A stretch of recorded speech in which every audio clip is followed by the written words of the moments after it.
Yeah. And I assume that when necessary, you do some editing.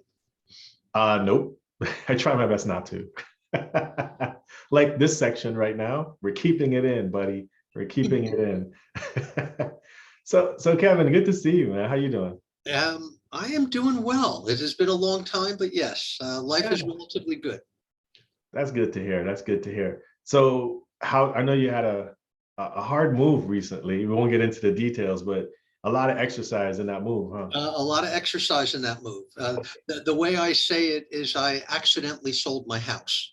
And I really do mean that. It was not intended. And it happened fairly quickly. And I sold it completely furnished. And which sounds like all you got to do is pick up, pack a suitcase and leave. But we ended up with something like 167 boxes of stuff that needed to get packed. And that was after giving away a ton of crap. And we're still in giveaway mode. And our new philosophy is 1 in, 2 out. If you buy a pair of pants, you got to toss 2. You buy a new sweater, you got to toss 2. Unless That's you're our new deal. Unless you're down to your last 2 pairs of pants. Which during COVID and Zoom could very well be. Yeah. Because I don't know if anybody's wearing, I don't know if you're wearing pants. That's another segment. That's another day. We'll talk about that. 167 boxes. Were they small boxes or they were like? No, they were boxes. Holy cow. Now, some of them were relatively small. Some of them were relatively small, but still, they were boxes. Oof. They count. Well, God bless you, my friend. They weren't boxes like boxes. They were boxes like boxes. There you go. Well, you made it. So good to see you again. It's been a while. The good news is when it was time to actually do the move, other people got paid to lift all those boxes. You kept that moving economy rolling, huh? Yeah. I've reached a stage in life where I don't do the move and people know better than to ask me help them move. So hey, Kevin, this is great to have you. I appreciate you coming on. I know you have a very busy schedule. You're one of the many consultants who are high in demand, obviously because of what you do. You've been doing it for so many years. But tell me, who are you? Where are you? What do you do? Things like that. Give me a little short, quick synopsis of who you are. You want my history? I was born in a log cabin on a snowy night. I had to walk 5 miles to school, uphill in both directions. And this was in Florida, right? When that back in the back long time ago when it was cold in Florida. I came back from I was from the Ice Age. There's no question of that. I remember those times. The good news was I got along with the dinosaurs. So no problem. Actually, the problem is now I am a dinosaur, which is a whole other issue. Oh man. So you want a little history of how I got into my current world, or do you want some stuff about my current world? A little bit, just a quick introduction. We'll definitely get into all of it though. So, all right, I'll give you a drop of history because I actually had 2 past lives, which I don't know if you and I ever really talked about. There was a time back in what I call the olden days, back in the 1970s, that I taught undergraduate psychology. And teaching really was my first love. But I only did that for 2 years. And that's because I'm a little slow. It took me 2 years to figure things out. And what I figured out was you have 2 choices in life. You can either teach or you can make a living. And they're kind of mutually exclusive. And we can get onto a whole philosophical conversation about that. That's one of the things that's wrong in our society, is that teaching is not what people go into to make a good living. And our best and brightest no longer go into academia. Instead, they're told to go into industry. And I think that's a problem. But anyway, I did teach for a couple of years and loved it. But I realized that, excuse me, that doesn't happen again. And what I realized is that I needed to make a living. And so I went into business. And while this may sound like a non sequitur, I opened a steel company.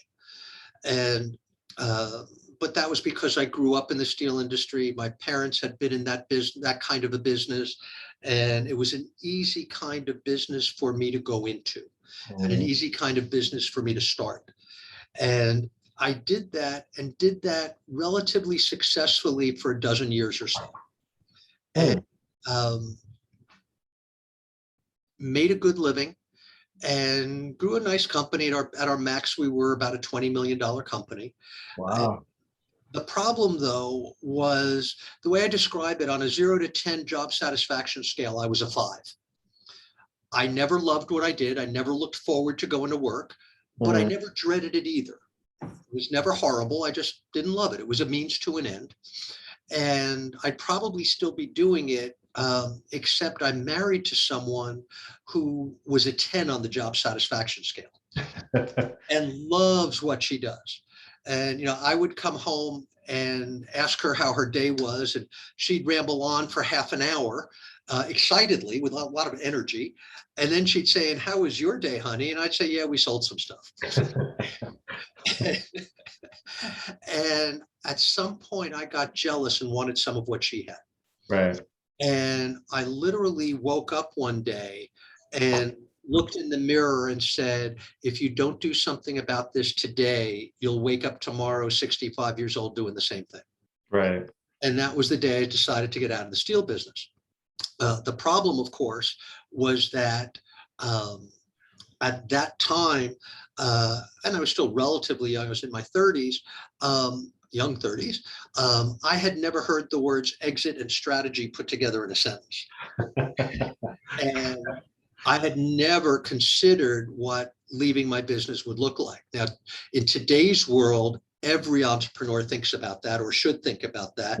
And if they haven't been thinking about that, that's why they have people like you and me in their lives. And I spent a little bit of time trying to sell it. The only people that were interested wanted me to sign a contract to run it for 5 years. And if I didn't want to do it for me anymore, I sure as hell didn't want to do it for someone else. Right. So I ended up shutting down a going company. And it took me 2 years to shut it down because I didn't want to hurt any of my employees. And I wanted to collect my receivables. That would be a second reason. So anyway, it took about 2 years to shut it down, and I had no clue as to what I was going to do next. And the good news was I could afford to do that and take that kind of risk. And I actually took about another year and a half or so before I figured it out. And I was fortunate enough to meet a guy named David Sandler. And it was one of those things where, we met and sparks flew. And the day I met him, I knew that I'd be in his life somehow, or he'd be in mine. And again, same kind of thing. I had never heard the words sales and training put together in a sentence. Right. And what I always say is, if I knew then what I know now, if you would give me my old steel company back in the same economic times with the same personnel, 5 years and I could turn that into a $100 million company. Yeah. But never occurred to me. Never occurred to me on a number of ways. But it would have been doable. But in any case, now I teach and I make a living, and that's pretty damn good. It was the hand in glove thing, right? It was the Johnny Cochran thing. It was my sales background, which was what my steel company was purely a sales company. My sales management background, my entrepreneurialism, it was my love of teaching, a little bit of the psychology that I used to teach. And you put all of that together and you get what I do now. And now I'm making a living and I'm a 10 on the job satisfaction scale. That was one of my questions. Did you get to a 10? Yeah, absolutely. I genuinely love what I do, and will still do some of it forever. While I'm planning to retire in a couple of years, I will still do some of it. There's no question of that. And it all makes sense. Although here's what I always say. What I always say is, I still enjoy driving home from the office in the evening more than I enjoy driving into work in the morning, That's why they call it work. Otherwise, they call it sex. Thanks. One of many jokes that will be coming up. So hang on, folks. We're almost there. No, no, no. So teaching psychology for 2 years. You ran a steel mill. I Where didn't was run a steel mill. no, We were a steel trading company. a steel trading company. Where was that located? Right here in glorious Monmouth County. Right. Although most of our business was in the Midwest, Right. we were here. And we actually started out, it was interesting. We started out as a steel trading company. We ended up more as a warehouse distributor. And what changed our business was technology. What changed our business was the advent of the fax machine. We changed our business. Wow. Totally changed our business. And what's amazing is the fax machine is now almost dead. Yeah, it's not even on a lifeline at this point.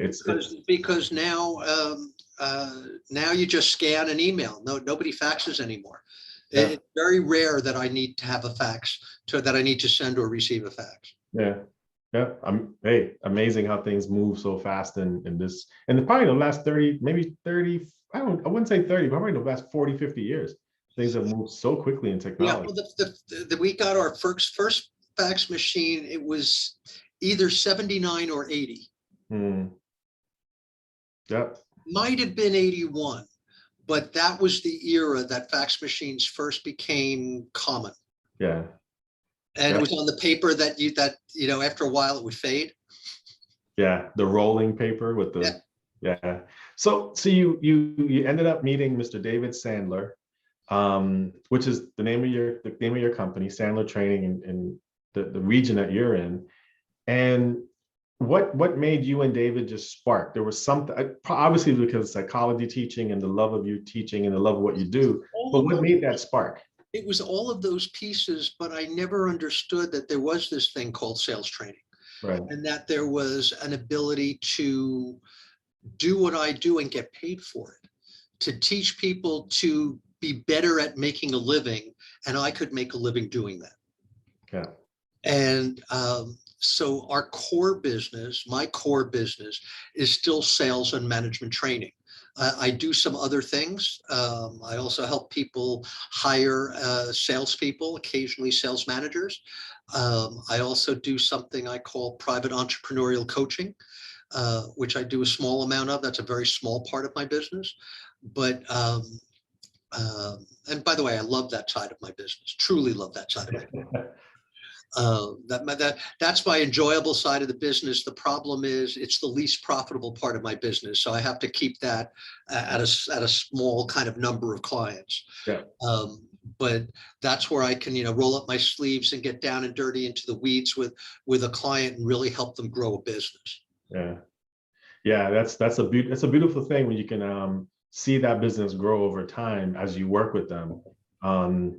It's because their goals get met, and then they start to do a self-realization, like, wow, I can actually do this.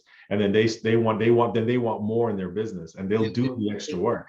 It's interesting because I just did this program with some of my regular sales training clients this past week, but I have a program that I do called the Business Doubler. And some of my private coaching clients stay clients really long term. And I've got one client that has been with me for 20 plus years. Actually, I've got two clients that have been with me for north of 20 years. But this one, we started this program, this Business Doubler program, 5 or 6 years ago when he was a $2 million company. Right. And that year he doubled from 2 to 4. And the next year he doubled from 4 to 8. And the next year he doubled from 8 to 16. Wow. And the next year I said, are you ready to go to 32? And he said, can we really do that? And I said, not if you don't think so. Right. And he said, let's go for it. And literally the last week of the year, he hit 32. Wow.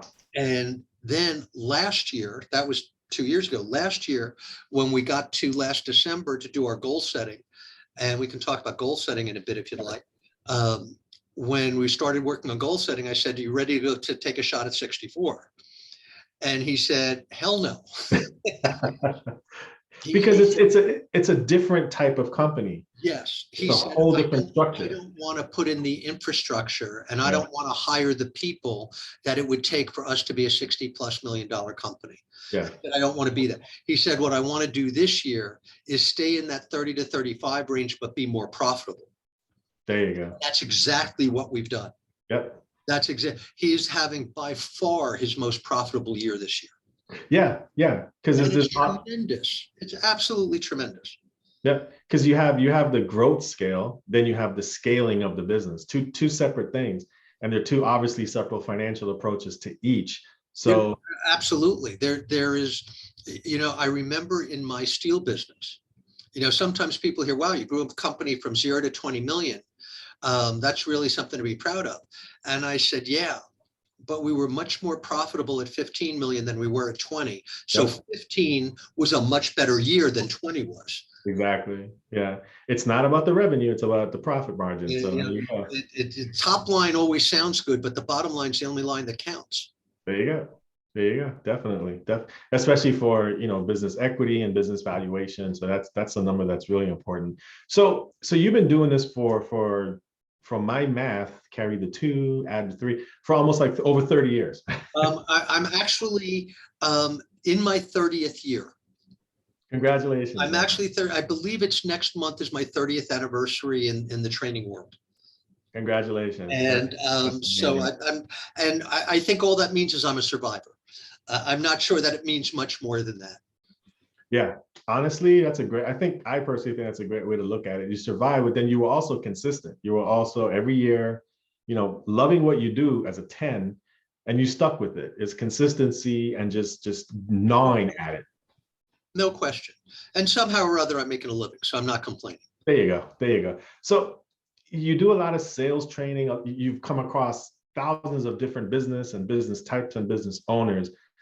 How has the process of selling or sales changed from when you first started to today? That's a really interesting question. And the answer is not that much. Everybody thinks it's totally different. It's not. It's subtly different. People think, for example, that cold calling is dead. Cold calling isn't dead. If anything, cold calling has been making a resurgence of late. So that's a piece. I think about 20 years or so ago, it was like the late 90s, early O's, is when people got heavy into networking. Networking became popular. And there started to be networking franchises, right? There's LaTip and there's BNI. That's a phenomenon of the last 20 years. And people love the idea of networking because it's warm and fuzzy, right? And it feels better than cold calling. Right. The problem is, of course, that most people think they're networking and what they're really doing is not working. And they're not being very effective at it. Yep. It so happens that very coincidentally that tomorrow morning I'm flying down to Houston, and on Sunday doing a program at a conference on networking skills. Nice. That's just kind of coincidental, but that's one thing that's changed. Another thing, obviously, when COVID hit, there were changes. When COVID hit, there were a lot of changes. And I'll give you 2 thoughts about that, because people have asked me that question a lot. How has life changed in COVID, and how's it changed for me in particular? And clearly, Zoom has become part of our lives. And quite frankly, I like Zoom. And I actually, of all of the versions of Zoom, Zoom is the one I prefer. Yeah. So thank you for doing this on Zoom. See, I sometimes make a right choice every now and then. So I appreciate that. If you said Microsoft Teams, I would have cringed a little bit. But my friends at Microsoft, and I do a lot of business with Microsoft people, and in fact, I'm doing a program next Wednesday for the Microsoft channel partners.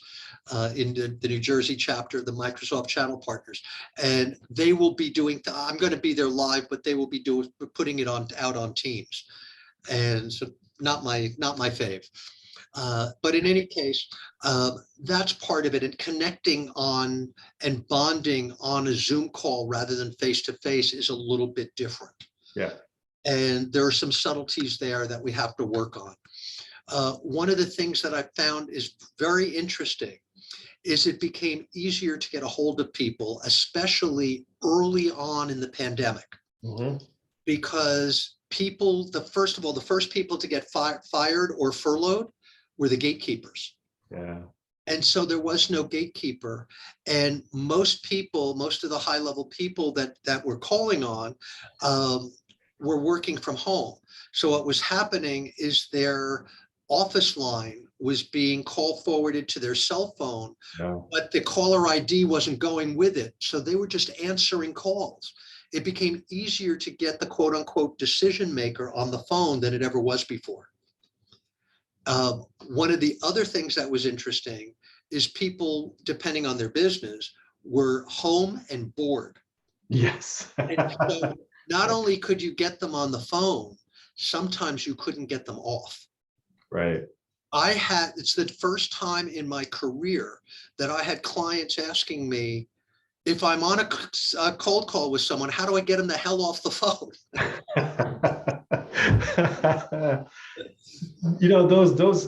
That's actually really two interesting observations based on what occurred during the pandemic, and even sometimes even now, a year and a half after the pandemic. So, well, we're still in the pandemic phase, but it's sort of easing up as you look around.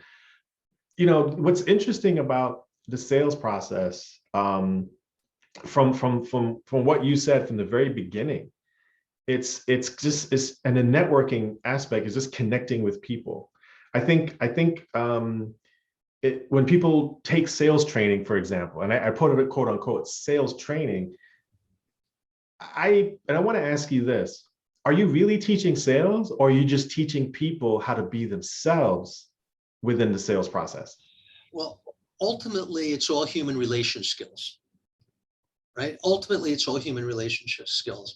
But what's interesting is this thing that we call the success triangle, right? Everybody comes to us for one corner of the triangle. That corner is technique. Right? And technique is, they all want to know, what's the magic bullet? What's the magic words? What do I say to close the deal? Give me the closing line, coach. And they always want that. And they're always surprised when we start by working on their heads a little bit. Yeah. Because if I can get people more comfortable putting their sales hat on, then I can get them to do the third leg of the triangle, which is behavior. I can get them to go out and do more behavior. And if I can get them to do more behavior, then I can give them some words that are better than what they're doing now. But ultimately, it's the head stuff. Sometimes I call it head trash. Sometimes I call it I'll politely say, the crap between your ears that keeps you from being as successful as you could be or should be. Yeah. It's like a question I ask frequently is, what is the number one thing that correlates with success in sales? And I ask recruiters that question. I ask people who hire and manage large sales teams that question, and they never know the answer, and they're never searching for it and screening for it when they hire. And the answer is what psychiatrists and psychologists call self-concept and self-esteem, self-worth. People who believe they're worth more find a way to make more. Yep. People who think they're worth less, well, worthless is a pretty interesting word, isn't it? And so people will say to me, hey, Shulman, you're a sales trainer. What are you doing talking about psychological terms like self-concept and self-esteem? And the answer is, if I can't help my clients grow there, I'll never help them make more money. Exactly. And my only mission in life is to help my clients make more money. Yep. Yep. It's the confidence factor as well, because all what you're saying, in my mind, it turns into confidence, but that confidence is a result of what you're talking about. So talking with someone like yourself, going through that sales training, going through that that sales transformation, I would call it, builds the confidence to be, when you're sitting across from Confidence is a someone, you big can do part of that. it. Mhm. Confidence is a big part of it. Who you call on is a function of how you see yourself. Yeah. Right? There are very few universal truths in sales, but one of them surely is, if you're calling in corporate America, it's always easier to work top down than bottom up. Right? I think everybody gets that. Yeah. But, and the example I always use is, there's a small company that's down the road from my office. It's about 7 or 8 miles down Route 1 from my office. You might have heard of them. They're called Johnson and Johnson. Yeah. Now, there are some people that if they were going to call on J&J, they would insist on talking to someone whose last name is Johnson. And there are other people that would be way too intimidated to be sitting across the desk from Woody Johnson having a first name conversation. Right. And they'd rationalize it to themselves. And they say, wait a minute, Johnson isn't the guy that orders my products and services. I'll talk to the VP of purchasing. Right. And then they'll say, but wait a minute, the VP doesn't do that. I'll call on a purchasing agent. And then there are other people that will walk in the door of their headquarters building in New Brunswick and walk up to the receptionist and say, who do I talk to around here? Because they're only comfortable calling on receptionists. Exactly. So who you call on is not a technical problem. It's a head problem. Yeah. Yeah. And it's an interesting concept to look at. It's an interesting concept to sort of dissect, because a lot of ways it links to understanding that process, resulting in additional confidence. And again, that confidence turns into a higher defined, or probably a well-defined goal for yourself. Sure. For the business, for yourself and the business, per se, they kind of go hand in hand. So going back into that training aspect, what are some of your recommendations for people to sit there and say, hey, maybe I'm having a hard time in sales. Maybe I need to take a step back and get in touch with you or get involved with like one of your programs. What do they need to come with to enter that program? People who want to work with me or someone on my team or one of my colleagues around the country, because we are a national, in fact, an international organization. Although in this world of COVID, it doesn't have to be the person closest to you. I now hold that the biggest impact, you asked what the impact of COVID was, is my geography has exploded. Yeah. Absolutely exploded. My goal used to be to shrink my geography. My goal was, in an ideal world, to have 100% of my client base be within 5 minutes of my office. That was my goal. That might have been an unattainable goal, but that was my goal. Today, my most recent client is in Israel. I've done training in Kiev. I've got clients in Seattle. I've got clients in Houston. I've got clients in Chicago. And that's just the way my geography has just simply exploded. And that's one of the biggest changes. The biggest thing people need to come with when we start working with them is they need to come with an open mind. Yes. The biggest problem is people who come wanting to be told that what they're doing is right. And my answer always is, if what you were doing was so right, you wouldn't be talking to me. There you go. There you go. You wouldn't need me. Yeah. You wouldn't have me in your life. Right. And it's not like I want to be so cocky as to say, you've got to do it my way. My thing is, I want to find the pieces that aren't working and work on them. I don't want to fix the parts that aren't broken. Exactly. You don't have to do everything my way. You don't have to do everything the Sandler way. I don't care. I'm not proud at all. Whatever you're doing is working. Right. That's fine.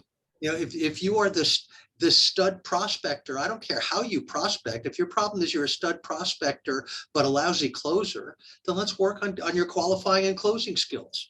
Yep. If you're the great closer but a lousy prospector, you don't need me to teach you how to close. Do whatever you do naturally. Yeah. Yeah. And that's well said, because we're not taught in business schools. When I went to business schools, did my MBA, we were not taught sales. We were not taught. We were Nobody taught, is. no, I haven't met. They don't teach it in college, for which I say, thank God. Huge target market for you coming out of universities. Actually, do you want to hear something very interesting? Sure.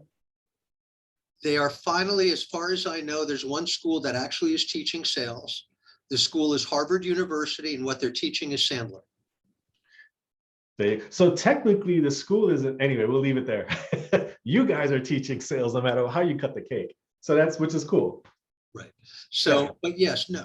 And, you know, I always say sales is the accidental profession, right? No, yeah. Nobody grows up wanting to be in sales. Nobody goes to college saying, I can't wait to get my 4-year degree so I can go out and sell insurance. You know, exactly. we are the largest profession in the world. Yep. But it's the accidental profession. People end up in sales. They don't start wanting to be in sales. And that's a really great point, because when I started business coaching 9 years ago, during my seminars, I used to ask people, okay, everyone raised their hand. Everyone would do their introduction. It's a kind of a trick question. I would say, hey, what do you do in your business? What are you selling? And they go, well, I sell air conditioners. I do HVAC, or I'm a realtor, or I do, you know, I'm a baker or whatever. I'm a personal trainer. And I would say, great. How many of you in this room, by show of hands, are in sales? I would probably, out of 20, I probably get maybe myself and maybe 2 other people. Right there, I'm like, okay, we need to change that, because you are in sales. Well, here's what you don't see anywhere. When was the last time somebody handed you a business card, and on it, it had their name, and under their name, it said salesperson? Never. I've never seen that. There are all these euphemisms, account representative, Northeast manager, account exec, all these euphemisms for sales, because nobody wants to be one. Exactly. Frankly, it is a profession you should be proud of, because it's the only profession I know that has unlimited income potential without necessarily taking on the risk of the business owner. 100%. And that leads to another great point that you're sort of alluding to, where the concept of sales, it's actually prejudged, where it's just icky. It doesn't feel right. I'm not a salesperson. I don't want to bother people. So that's why I asked the question earlier, when someone comes to your training, or even when I work with clients, it's like, okay, what's your concept of sales? Oh, well, that doesn't feel good. Okay, then right there is where we need to start. Right. And I'm glad you're saying that, because, you know, sales isn't a bad thing. It's just your approach to it. It's your perception to it. I used to, it's funny, I haven't done this in a long time with when I was in front of a group, but do you remember the game Password? Yeah. Right? What was the guy's name? Alan Ludden. And here's your trivia. That was Betty White's husband. Holy cow, I didn't know that. There you go. And in any case, Password was this game where one person in a 2-person team had a word, and I needed to get you to say that word by giving one or 2 word clues. Right. So, and then I'd say to the group, okay, the word for the day is password, is salesperson, right, or salesman. Give me some words that people would give me to try to get me to say salesman. Yeah. What are the words I hear? Everything else but. I hear shyster. Yeah. I hear snake oil. Yep. Right? I hear underhanded. I hear money grubbing. I hear all these horrible things. Yep. And here's my question: the salespeople, you know, are they not honorable? Do they not have integrity? You know, I don't understand where that whole thing came from. And here's the other thing: when have you ever seen a movie or a TV show where the sales guy was held in high esteem? If you come up with one, let me know, because I'll use it. I almost said, Mr. What's his name? He was selling shoes in Ohio. Oh my goodness. Married with children. Mr.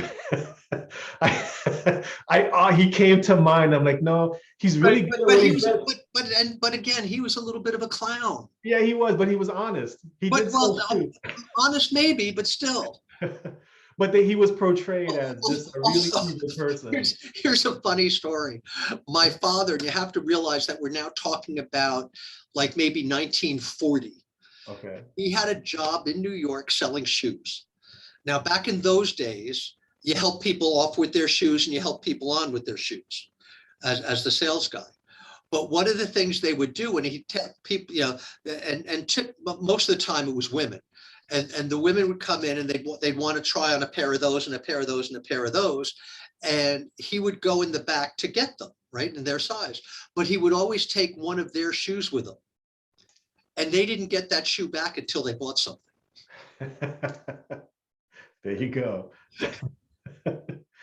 But it's so true, because we have this concept that, you know, a salesperson, or you being sold to, or you're trying to sell, that has this pejorative to it. But what's interesting, when you start to look at, well, when you start asking the questions and changing the environment of where sales occur, in the sense of, have you ever done a job interview? You know, have you ever had to do an interview for a job for yourself? You are selling, you're in sales. Absolutely. So when you look at it from that perspective, you know, people are like, oh yeah, you're right. Hey, how about when you're negotiating with your friends and family, and especially if you have kids, when you negotiate with your kids, guess what you're doing? You're selling. It's all sales. Everything in life is sales. By the way, something else I believe, and I absolutely believe this down to my bones, everything is for sale and everything is negotiable.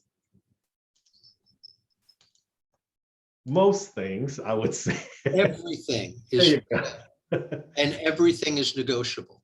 The Mona Lisa is for sale. You can't afford it, but she's for sale. Yep. No, Right? I hear you. And I know that because I personally own two things that were bought out of museums. I'm scared to ask. Well, they're both interesting stories that we don't have to go into today. There you go. But truly, you assume that because you're in a museum and things are not for sale. Right. But you know, if you can give the Met 20 times what they paid for that Picasso so that they can go out and buy 5 more, they'll take your money. They'll take it without even asking. They'll take it. They'll take your money. That's, and you know, people think I'm crazy when I say that, but there's no question that I believe that. And the other thing is, people think that because you're in retail, that things are not negotiable. Oh no, I agree. They are. Retail is negotiable. I agree with you. No, I definitely. By the way, I discovered a dirty little secret. Uh-oh. Buying online is negotiable. Nice. I discovered a dirty little secret. When you're making purchases online, it's negotiable. Now, they put things in a shopping cart to make it feel like retail, right, and they call it e-tail, but things are negotiable. Yes. Yeah, I definitely agree with you on that one. Remind me sometime. I'll tell you my story about that, but it's too long for this arena. No worries, no worries. Because the negotiation part is it's not done until the transaction's complete, and until that point, you can go up or down. Period. End of story. Sales are not done. You don't have a sale until somebody says yes. You provide a product or a service. They send you a check for it. Right. And the check clears. Right. That's when you have a sale. Right. It's not until that last piece. Yep. Up until then, you got nothing. Exactly. Exactly. I mean, that may be a little bit cynical, but it's the truth. It's to some, I think people would think, some people might hear it as cynical, but I agree. It's the truth. That's just how it is. It's just a fact. It's just a fact of business life. That's just how it is. Without question. What's also important when you have those students come to your class, so you know, when you and I, we work with clients, you know, it's also important to have a metric. You know, everyone talks about leads and funnels and all this kind of stuff, and product ladders and a whole bunch of sales tactics, which work or don't work depending on how you do it and why you do it. But then it also boils down to, you know, how do you earn that client? I personally call it earning the client. You know, you can call it buying the client. I've heard that term, but I call it earning the client. And I'm okay with any of it. Yeah. I'm even okay with closing the client because ultimately you have to do that. Yeah. Well, yeah, yeah, definitely. Because Ultimately you have to do that. yeah. So what's so important is understanding if you did speak. Although there's a bit of an attitude, right? Um, there is nobody, and I say this seriously, there's nobody on the planet that truly cares about their clients more than I do. Somebody may care as much, but nobody cares more than I do. Mm, Having said that, prospects exist for one reason and one reason only, to either close or not, right. one or the other, and with no emotion involved. Now is and not and no caring involved. They're there for one reason or one reason only. And that moment that somebody goes and changes from being a prospect to being a client, then everything changes and I truly care. There you go. There you go. Yeah.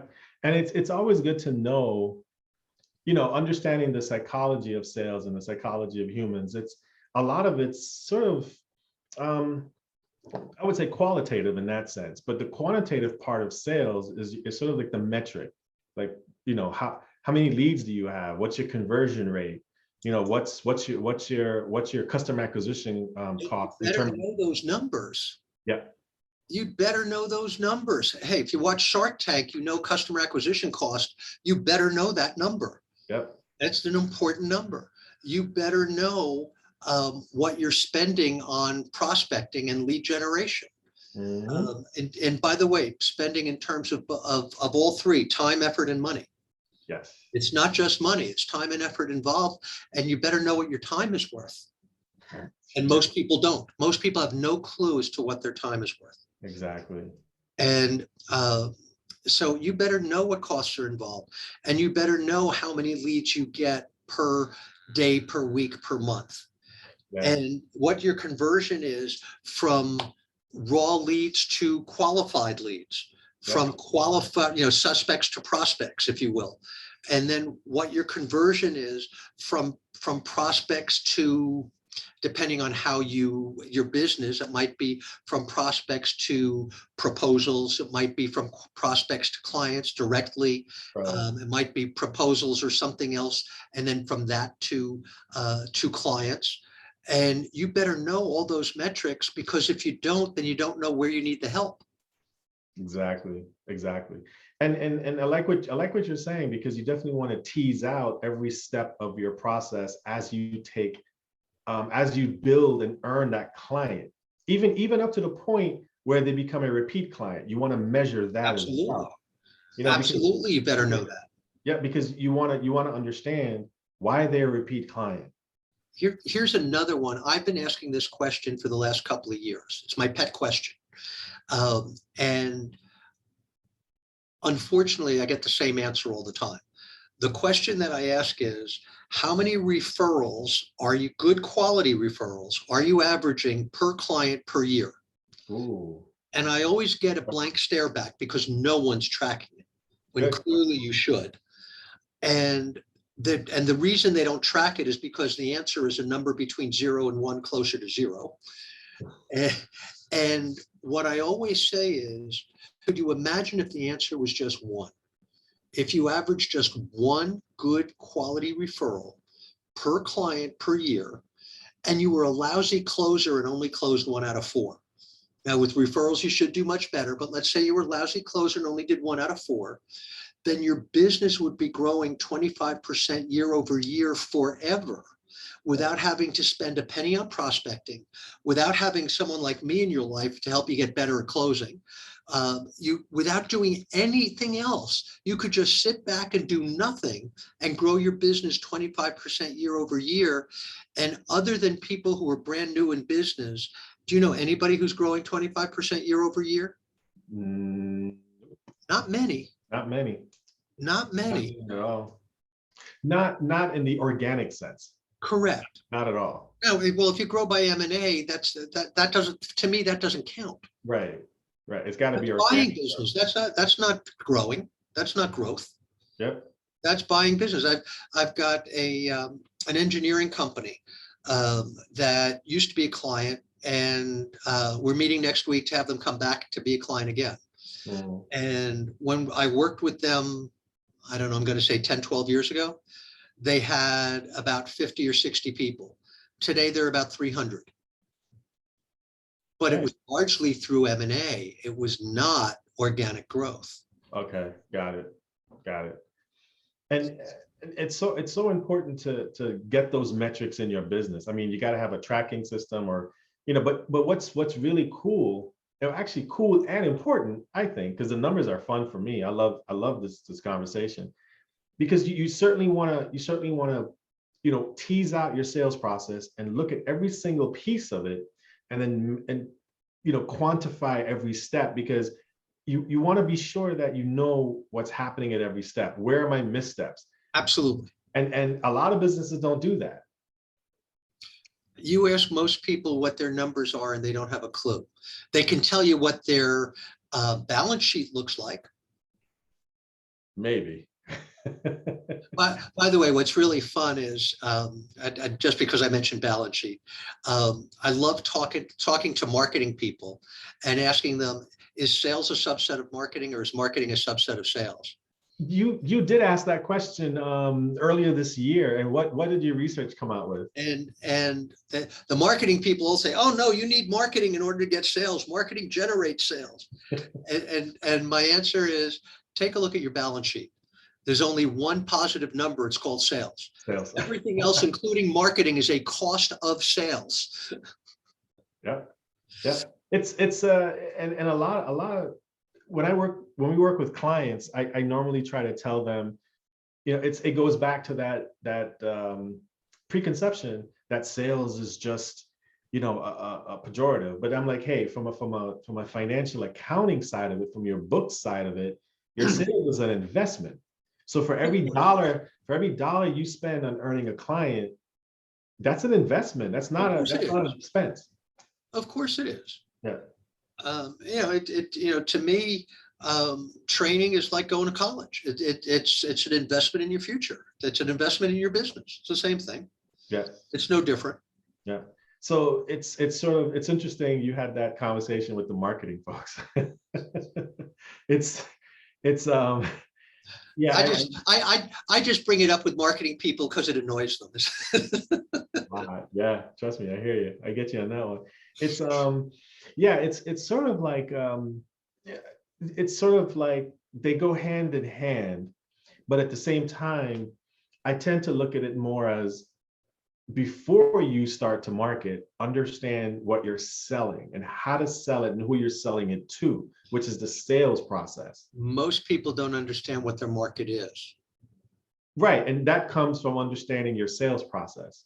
And then you take that and then you put that into marketing. So in my opinion, and you and I will agree, but I'm sure someone's like, no, that can't be true. Go through the sales process first to understand your marketing investment. That's very important. It's an interesting thing in networking. One of the questions I will ask, and it's a good question to ask, it's a magical question to ask when networking, is, William Eric, what does your ideal client look like, and how would I recognize them? It's a great question. Do you know what's amazing? More than half the time I ask that question, what I met with is silence, because they've never considered it. That's amazing. That's amazing. They have now you would give me an answer in 5 seconds, yes, and I would give you one, but they've never considered it. Yeah. And it goes back to that referral piece. By the way, what makes it a great question in a networking environment is because now they've got to ask you the same question. Exactly. And you can bet I have considered the answer. Right. Yeah. If someone, the funny part is your answer would be someone like you. You don't know the answer. Sometimes, not always, but sometimes. Yeah, it works. It definitely has a cyclical way of working in that environment. But it's really cool for people to understand that process. It's, before you take your widget to market, it's not who you're marketing to, It's who will buy it. That's the difference. Two totally different animals. Yeah. Who's Yeah. going to buy them? And, it's often not the person who's going to use it. Exactly. Right. I have a 4-year-old grandson. Right. He doesn't buy anything, but he's got more crap than anybody I know. Yeah. Because people market to the parents and the grandparents. Exactly. Or they like, they Well, market. actually, they also market to him so that on his TV shows, so that on kids' TV, so that he can come and say, "Mommy, I want this, I want this, I want this." Yeah. And that's where the negotiation comes in. That's where wait till your birthday. No. No, I want it now. So I want what I want when I want it, and I want it now. Exactly. So it's so cool to actually, you taught psychology, and you're still teaching it to this day, because that's such an important element in understanding when someone comes in the room, wants to do this sales training and get better at the sales. It's okay, what is your perception of it? I love that process. I love what you're doing with the folks. Now, after you go through that process, and we're going to get into some really cool stuff now. You learn all these sales. You got the Sandler training. Kevin has taken you through the gamut. You've gone through. You're now the rock of sales because of your training. Now you put them out there. Now you're like, well, what are you going to go after? So how would you tie in the goal part of that? So was that last word goal? Goal, yeah, yeah. Which you're aware is a word near and dear to my heart, and that I've written a book on goal setting. Have you? Go figure. Go figure. And we can talk about goals and goal setting. If a little earlier we talked about that thing I called the success triangle, Yeah. and which was behavior, attitudes, or the head stuff, and techniques. And behavior is key. Behavior is all those things you physically have to do to be successful. Mm-hmm. And the arguably the two most important behaviors you can do is goal setting and planning. Right. And too many people, kind of my one-liner, my throwaway line, is people will spend more time planning a 2-week vacation than they will planning the rest of their lives. Let's take a deep breath there, because that's honestly profound. And it's absolutely true. Yeah. And it's absolutely true. And the big mistake that people make is they start by, once they figure out that goal setting is important, whether they run into you, they run into me, they figure out that goal setting is important. The big mistake that they make is they start with their business goals. They start with saying, and it doesn't matter whether they're a business owner, whether they're a salesperson, whatever that is, or whether they're a guy on the floor of the factory that whose goal is to get a promotion. Doesn't matter. They start with their business goals, and they say, geez, it would be great if I could make 20% more money, if I could make 10% more money, if I could grow 30%. And the problem is those goals are just numbers. And it's hard to get motivated by a number. Although money is somewhat motivating, the number is not. I can't tell you how many business owners I've talked to that say, my goal for this year is to grow by 20%. And I say, okay, what happens if you grow by 15? And they say, well, that would be pretty good. I'm okay with that. So in 5 seconds, they negotiated down 25% of their goal. And what they should be doing is starting out with their personal life and their personal goals. Yeah. What do you want your life to look like a year from now, 5 years from now, and in retirement? And not just financial, though clearly that's important, but everything from social goals to hobby goals to house and those and car and stuff goals. We all have stuff goals. There's nothing wrong with that. Educational goals. Some people have political goals. All sorts of goals in different areas of your life. I've at various times rattled off 20 or 25 different areas in your life. You could have goals. Mm-hmm. You don't have to, but you could. And in each of those areas have some long-term, short-term goals. And once you figure out what you want your life to look like, and I always say long-term, short-term, and in retirement. So a year from now, 5 years from now, and in retirement. For some of us, those three may all be the same. And, but once you figure that out, then go to your business and say, what do I need to do in business so that I can get that lifestyle? Yeah. What does my business have to do to generate the revenue to give me, either to give me the time to do those things or the dollars to do those things? Because that's what your business does. It provides you time and money. And so, and once I, if I know that if I make an extra, and this is how I'll really break it down, not just make an extra X $1,000s, but an extra 4 sales this year, right, that I can put a pool in my backyard. That'll motivate me to make that extra money. That'll motivate me to make those extra sales. That's easy to do. But just saying I want to make 4 more sales this year, maybe I will, maybe I won't. Exactly. There's no consequence if you make 2. Correct. Yeah. Correct. And also what happens is if I don't have that as the goal, if it's not generating something specific, then what happens is if I make those 2 or 3 extra sales, I spend it and it goes away. But if I know that what I'm doing is wanting to put in a pool, and I have and I know I need $50,000 to do that, I can open an account called the pool account. Right. And I know if I put $5,000 a month in that account, there'll be money for that next year to put the pool in. Exactly. And that's pretty easy to do. And all I need to know is I need to do X new sales per month or X new sales per quarter to generate that extra 5,000 a month. It's not that hard. Exactly. Because again, it's the analogy of having 167 boxes. When you have space, then something will fill it up. So when you open up that bank account and it's 0, you're going to work to fill it up because it's for a cause. Yeah, no question. No question. I remember when we bought our first house, our first real house, and we walked around before when we actually was new construction. So we were walking around a model, and my wife said, "It's got too many closets. We don't have enough stuff to fill those closets." Ooh. How long do you think that lasted? About maybe 6 to 8 weeks.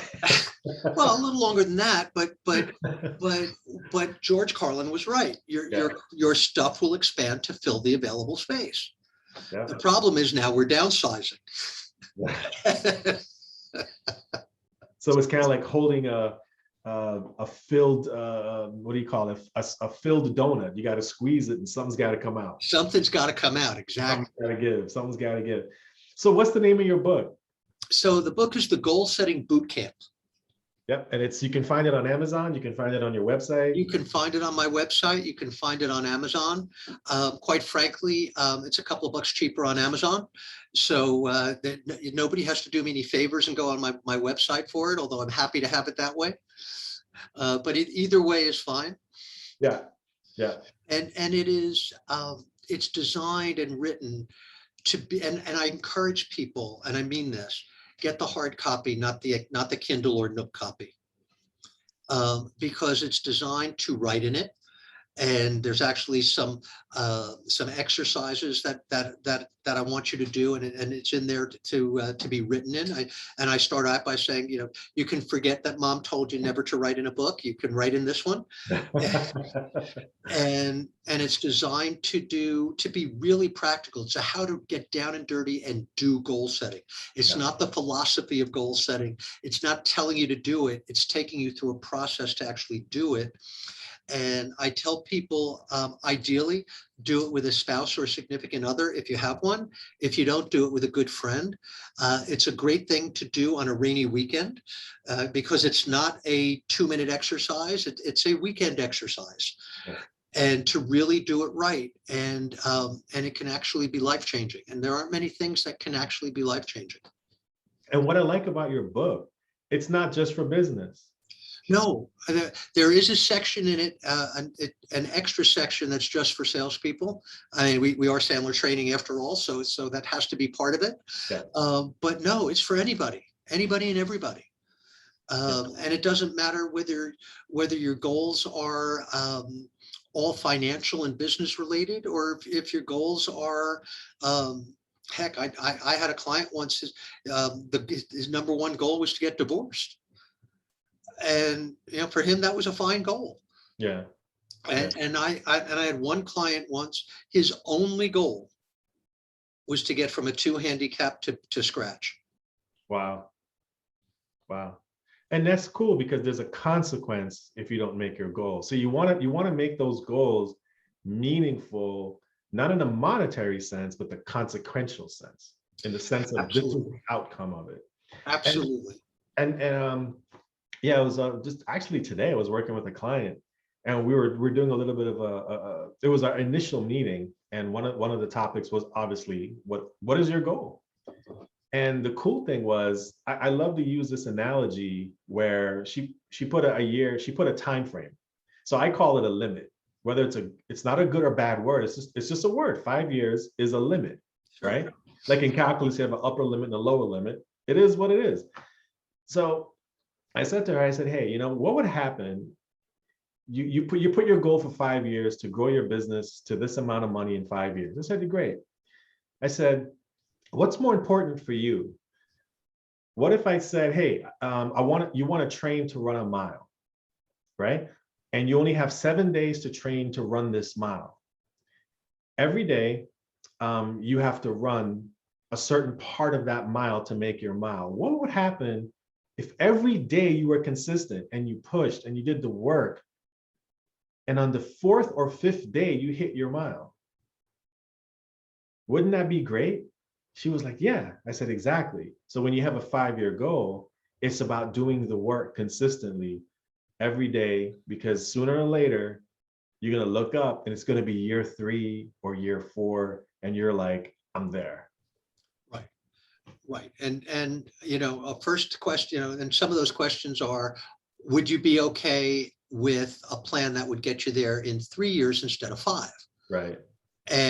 Or would you rather not work that hard and get there in 7 or 8? Right. Which is what's more important? Yep. And would you consider it a failure if it took you 6? Exactly. Great. I mean, great. And those are all headspace questions. I love that. And those are questions that are important to ask, because you have to find out what's important. Because some people, the goal, when they have a 5-year business goal, it's just a number that sounds good. Yeah. The question is, how'd you come up with that number? Why that number? Mm-hmm.